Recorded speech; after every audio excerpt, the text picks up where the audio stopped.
আন্তর্জাতিক নারী দিবস উপলক্ষে ত্রিপুরা জার্নালিস্ট ইউনিয়নের পক্ষ থেকে রাজ্যের কর্মরত মহিলা সাংবাদিকদের প্রেস ক্লাবে সংবর্ধনা জানানো হয়। এই উপলক্ষে আগরতলা প্রেস ক্লাবে উপস্থিত ছিলেন ত্রিপুরা জার্নালিস্ট ইউনিয়নের সভাপতি প্রণব সরকার, শ্যামসুন্দর, কোং জুয়েলার্সের ডিরেক্টর অর্পিতা সাহা, সমাজসেবিকা তথা প্রাক্তন সাংবাদিক ফুলন ভট্টাচার্য সহ অন্যান্য পদাধিকারী এবং বিশিষ্ট সাংবাদিক সহ ট্রাফিক পুলিশের এসপি সুদাম্বিকা আর আইপি। নারী দিবসে আয়োজিত অনুষ্ঠানে বক্তব্য রাখতে গিয়ে ইউনিয়নের সম্পাদক বলেন, আজকে দুটি পর্যায়ে সম্মাননা প্রদান করা হচ্ছে। প্রথম পর্যায়ে 70 জন কর্মরত মহিলা সাংবাদিককে সম্মাননা দেওয়া হচ্ছে। এই পর্যায়ের নাম রাখা হয়েছে অনন্য সংবাদ যোদ্ধার সম্মাননা 2025 এবং দ্বিতীয় পর্যায়ে শক্তিরূপা সম্মাননা 2025 প্রদান করা হবে এবং এবারে এই সম্মান দেওয়া হবে সংবাদ জগতে বিশেষ অবদান রাখার জন্য রেশমি দেবনাথকে। এবারে প্রেস ক্লাবের পক্ষ থেকে প্রত্যেকটি সংবাদ হাউসকে একটি করে ব্লেজার উপহার স্বরূপ দেওয়া হবে। ত্রিপুরা জার্নালিস্ট ইউনিয়নের এই অনুষ্ঠানে মঞ্চে উপস্থিত রাজ্যের বিশিষ্ট সমাজসেবী উদ্যোগপতি শ্রীমতী অর্পিতা সাহা মহোদয়, মঞ্চে আছেন বিশিষ্ট সমাজসেবিকা শ্রীমতী ফুলন ভট্টাচার্য মহোদয়, আছেন জার্নালিস্ট ইউনিয়নের সভাপতি শ্রী প্রণব সরকার মহোদয়, আছেন জার্নালিস্ট ইউনিয়নের অ্যাডভাইজার শ্রী সৈয়দ সাজ্জাদ আলী মহোদয়, উপস্থিত আছেন আমাদের জার্নালিস্ট ইউনিয়নের সেক্রেটারি জেনারেল শ্রী অলোক ঘোষ মহোদয়। প্রত্যেককে জার্নালিস্ট ইউনিয়নের আজকের এই মহিলা সাংবাদিক সম্মাননা অনুষ্ঠানে অনেক অনেক শুভেচ্ছা এবং অভিনন্দন। আজকের এই অনুষ্ঠানে আজকের এই যাদের নিয়ে এই অনুষ্ঠান আমাদের এই মহিলা সাংবাদিকদের, এখানে আমরা 70 জন সাংবাদিককে সম্মাননা দিতে যাচ্ছি। এই বছরই প্রথমবারের মতো জার্নালিস্ট ইউনিয়ন দুটি মানদণ্ডে এই সম্মাননা প্রদান করবে।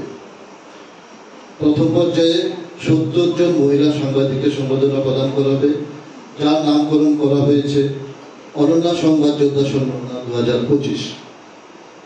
তার সঙ্গে একটি বিশেষ সম্মাননা প্রদান করা হয়েছে, যার নামকরণ করা হয়েছে শক্তিরূপা সম্মাননা 2025। এমনকি এটি প্রতি বছর একজনকেই বাছাই করে এই সম্মাননা প্রদান করা হবে। আমরা চেষ্টা করেছি রাজ্যের কর্মরত সকল মহিলা সাংবাদিকদের এই সম্মাননা প্রদান করার জন্য। আমাদের হতে পারে আমাদের ভুলভ্রান্তি হতে পারে, যদি সেরকম কেউ বাদ করে দেন আমরা ক্ষমা প্রার্থী। এছাড়া আমরা এবছর 20টি জ্যাকেট ব্লেজার প্রতিটা হাউসে একটি করে দেওয়ার চেষ্টা করব, যেসব সাংবাদিকরা বা সাংবাদিক বোনেরা আমাদের নিউজ সাথে জড়িত আছেন বা সাংবাদিকতা করবেন, তাদের হাতে এটা পৌঁছে দেওয়ার চেষ্টা করব। আজকে এই বিশেষ দিনে আবারও আমাদের সম্মাননা প্রদান অনুষ্ঠানের উপস্থিত সবাইকে শুভেচ্ছা জানিয়ে আমার এই সংক্ষিপ্ত কথা বলা শেষ করছি। নমস্কার। প্রেস ক্লাবের এই অনুষ্ঠানে ট্রাফিক দপ্তরের এএসপি সুদাম্বিকা আর আইপিএস উপস্থিত থেকে বলেন, তিনি আজকের এই মহতী অনুষ্ঠানে সকলকে বিশেষ করে মহিলাদেরকে শুভকামনা জানাচ্ছেন। তিনি বলেন, ত্রিপুরা জার্নালিস্ট ইউনিয়ন যেভাবে তাকে সম্মান জানিয়েছেন এবং পুরস্কৃত করেছেন তাতে তিনি অভিভূত। তিনি বলেন, জার্নালিস্ট এবং পুলিশ একই ধরনের কাজ করে। পুলিশ যেভাবে সত্যের সন্ধান করে, ঠিক তেমনি জার্নালিস্টরাও ভালো অথবা মন্দের খোঁজ খবর রাখে। আমাদের দেশে নানা রকম স্ক্যাম এবং ক্রাইম হয়েছে এবং সেগুলি সত্যতার নির্ণয়ে সাংবাদিকরা, বিশেষত কিছু মহিলা সাংবাদিক উল্লেখযোগ্য কাজ করেছেন। জার্নালিস্ট এবং পুলিশের কাজ সহজ নয়। এদের কাজ করতে হলে সাহস, শক্তি এবং দায়বদ্ধতার প্রয়োজন। মহিলা সাংবাদিকদের এমন এমন জায়গায় গিয়ে সংবাদ আনতে হয়, তার জন্য হিম্মতের প্রয়োজন। এই কারণে তারা নমস্য। বিখ্যাত এক সাংবাদিক বলেছেন, সাংবাদিকতা ইতিহাসকে উন্মোচন করে এবং ইতিহাস বানায়। আজকের দিনে মহিলা সশক্তিকরণের কথা বলা হচ্ছে, তবে এই কথা প্রত্যেক দিনই বলতে হবে। মহাত্মা গান্ধী বলেছেন, ভালো কিছু করতে হলে তার শুরু এখনই করা উচিত। কাউকে না কাউকে নানা সমস্যার মধ্যে থেকেই সমাজকে বদলের জন্য এগিয়ে আসতে হবে এবং এই কাজটি সবথেকে ভালো পুলিশ এবং মহিলারা সাংবাদিকরাই করতে পারে বলে অভিমত ব্যক্ত করেন সুদাম্বিকা আর। आपको विमेन एम्पावरमेंट का इसमें ढेर सारे एग्जांपल्स मिल जाएंगी।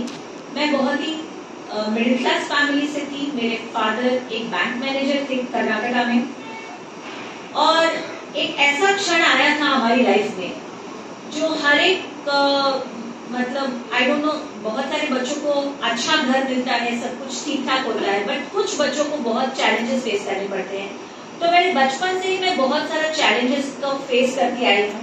जैसे मेरे पापा को कैंसर था, तो हमारे घर में ऐसा बोल दिया कि अब पापा को कैंसर है तो हमारी पढ़ाई नहीं हो पाएगी, या पता नहीं इनसे कौन शादी करेगा, ये तो रोड पे आ गए। लोगों की बातें ऐसी होती है, बट मेरी मदर, मेरी जो इंस्पिरेशन है मेरी माँ है। उन्होंने कभी अपना डिटर्मिनेशन जो है, अपना करेज उन्होंने छोड़ा नहीं, और आज कैंसर को भी फाइट करके मेरी माँ ने बोला कि डॉक्टर ने बोला कि 6 महीने है इनके पास, मैडम आपका जो पैसा है बच्चियों का शादी में खर्च कर लीजिए, ऐसा एक डॉक्टर ने बोला था। तो मेरी माँ ने बोला कि आप नहीं बताओगे कि हमारी लाइफ कैसी होगी, वो ऊपर वाला तय करेगा, मैं उसको बोलूंगी। और आज 30 साल हो गए, मेरे father is fit and fine, अच्छे से है वो, भगवान की कृपा से। एंड मैंने वो बचपन में ही डिटर्मिनेशन कर लिया था कि मेरी माँ एक बार ऐसे बोल रही थी कि अगर मेरे पति नहीं रहेंगे तो मैं नहीं रहूंगी, और मैं नहीं रहूंगी तो मेरे बच्चों का कोई फायदा उठा ले जाएगा, हम सब लोग चले जाते हैं इस दुनिया से।